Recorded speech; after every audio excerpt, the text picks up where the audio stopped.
Greetings, everyone. Today I'm going to share my fermented pickle recipe with you all. So anyone that knows me knows I love to host in my home. I love to prepare meals. I love to feed people. And, usually when I have them on hand, after a meal, I'll, give individuals, fermented pickles. And, I just feel like if I'm going to feed you, I'm also going to help you take care of that gut.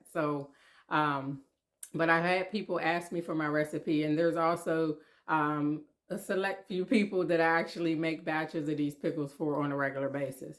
So I decided, I'm like, look, I'm gonna just go ahead and share the recipe, and folk can start making them on their own. Now, this is my recipe, so these are the spices and things that I use in Miami.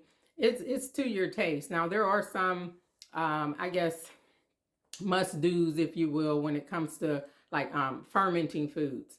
And they're pretty basic, I mean, and if you're going to ferment without vinegar, you're going to have to use a salt brine, and that's kind of the basis for the fermentation. So anyway, use it, make it your own, use whatever spices and seasonings that you want to add and incorporate. But this is my recipe. This is what I use. This is what I give to individuals, when I, host in my home. So hope you like it. Use it. Make it your own. Have a great day. Ashe. Okay, so here are the ingredients. So we have about 2 to 2.5 pounds of pickling cucumbers. And you can use regular cucumbers, but I mean, I've done both, and the pickling cucumbers definitely work best. I mean, they're kind of grown, for pickling. So, about 2 to 2.5 pounds of pickling cucumbers, and you just cut them in fours. Cut the ends off. You want to cut the tips off, and then you just want to split them in fours. And so these will be your, your spares. Over here we have about, roughly, 8 to 10, and I definitely have more bay leaves, and I'm using a mix. I have a bay rum tree that I'm growing. It's in a pot outside, but and I'm going to use the leaves for these. So these are very fragrant, and I've never used them in this particular recipe, but in my opinion, it's only going to add to it.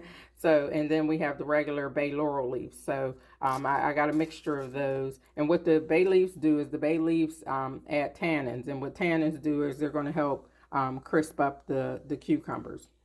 And then I have some allspice here, some pimento.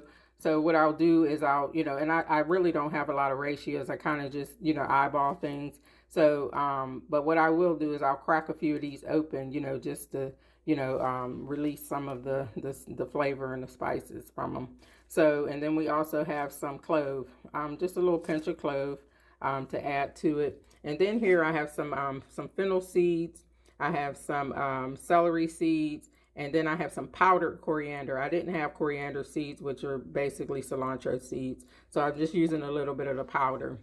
And then, of course, I love turmeric in my pickles. So I cut up, peeled and cut some fresh turmeric. You can see my nails are orange. But and then some garlic. I love garlic, so I use lots of garlic. And last but not least, you cannot have dill pickles without dill. And believe me when I say use the fresh dill. Fresh is best.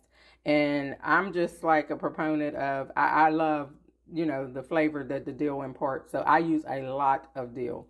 And this is probably like one of those, like a big bunch, from the farmer's market or whatever have you. Not one of the store-bought packets that only give you a little bit in there, but unless you want to buy like 5 or 6 of them. But this is like, yeah, this is the key here. So you can't have dill pickles without dill. So large amounts of dill. And then over here, what I'll do is, this is the brine. So this is kind of the key to the fermentation process.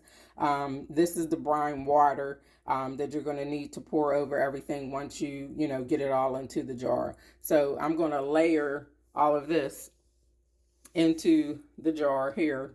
And this is one that has one of the flip lids that, has the catch. And you can use a mason jar, or whatever you have with a lid that, that has a nice seal on it. But the brine water, so let's talk about that. So in order to make the brine water, what you're going to need to do is take, so this is 64 ounces. So I just make a 64-ounce jar of brine water, and I put about 5 tablespoons of sea salt in there, and I dissolve it to make the brine water. Because what the brine water is going to do, that's what's going to cause your fermentation. So brine water is the substitute for making ferments without vinegar, if you will. So 5 tablespoons is 64 ounces of water. And like I said, everything's going to go into this jar, and then I'm going to, close it up and let it ferment. So be right back.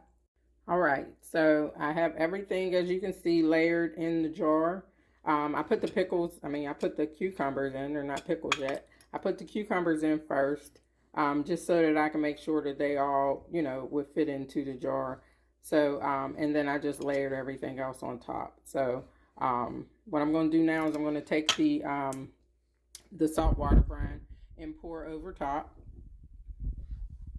See if I can do this with one hand here. And you want to make sure that everything, in particular, mainly the pickles, the cucumbers, are submerged. And you want to just leave a little bit of space at the top, because what we're doing is fermenting, and it's going to cause gas. And you're going to want to, what they call, burp this jar. So every couple of days, we're going to need to, open the lid and allow it to release the air. So, or the gas rather. And one of the other important steps in fermenting is you want to be sure to keep your, like I said, the product submerged.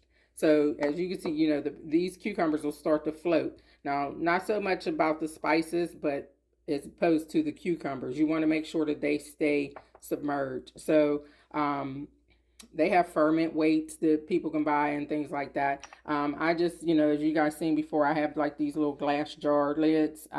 So I kind of just, sit those on top. I also have, like the little small glass container I had the spices in. I put that on in there as well, and let some of the liquid submerge so it'll be heavy. But basically what I'm doing is I just want to make sure that the cucumbers don't rise above the level of the saltwater brine. And then I'm just going to close it, and it's going to sit. So like I said, you'll see the transformation. They'll start, looking more like pickles as opposed to cucumbers. But every, few days, I'm going to open this, and I'm going to, release the gas that builds up, and what they call burping. So I'm going to burp the jar. So, and you got to do that, because if it builds up and you don't burp the jar, then you'll be in trouble. But the ferment process, this will sit, and depending on how warm your house is or whatever, will depend on, how long it takes to, begin fermentation and complete the fermentation process. At the end of the fermentation process, however tart, spicy, crispy you like your pickles, then you stop the fermentation process by putting the jar and the container into the refrigerator, which slows down fermentation. And that's it, guys. Have a great day. Ashe.